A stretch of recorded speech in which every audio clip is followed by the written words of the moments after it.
talking tonight about secrets. You tell me yours and I'll tell you mine. Each of the books in the Truth series are a great read in and of themselves.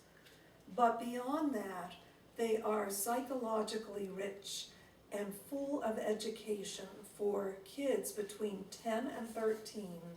And by the way, for their parents, their teachers, their guidance counselors, their grandparents, and whoever else really cares about them. Tonight, we're looking at secrets. You tell me yours, and I'll tell you mine. Maybe, Francesca, I think you picked a page you really like in secrets, right? Mm-hmm. Would you go ahead and read it to us? Okay. Dear Diary, since my uncle died, I have been having strange dreams. I can't really remember them, but I wake up feeling bad. Except last night when I woke up suddenly, and instead of feeling bad, I felt excited. I couldn't believe it. I had a poem in my head, and it wouldn't go away. So I decided I better get up and write it down. I got a pencil and a notebook out of my book bag and wrote, here's the poem. The wind was blowing through the trees. The ships were tossing in the seas. And as I lay awake in my bed, I had thoughts of things I dread. But now I have found an eternal peace. I have found God, and it is He I will keep. I think there were more lines, but I forgot them. I read the poem to my parents in the morning. They were surprised. My dad looked almost like he was going to cry. He said something about he guessed it was time for us to go to church. My mom laughed and agreed.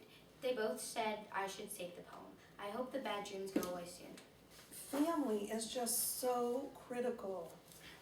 Family really can make you or break you. And in this case, what you just read, family really supported this girl. And in the passage that I'm going to read, I think her family did also, particularly her mother comes through in a way that I got a real kick out of.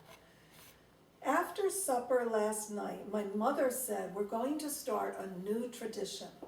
If anyone is sad or upset, all they have to do is call out family hug, and everyone who is home has to run to the person who called it out. Then we all have to stand in a group together and hug each other. So it's like one big giant family hug. We all tried it. It was fun.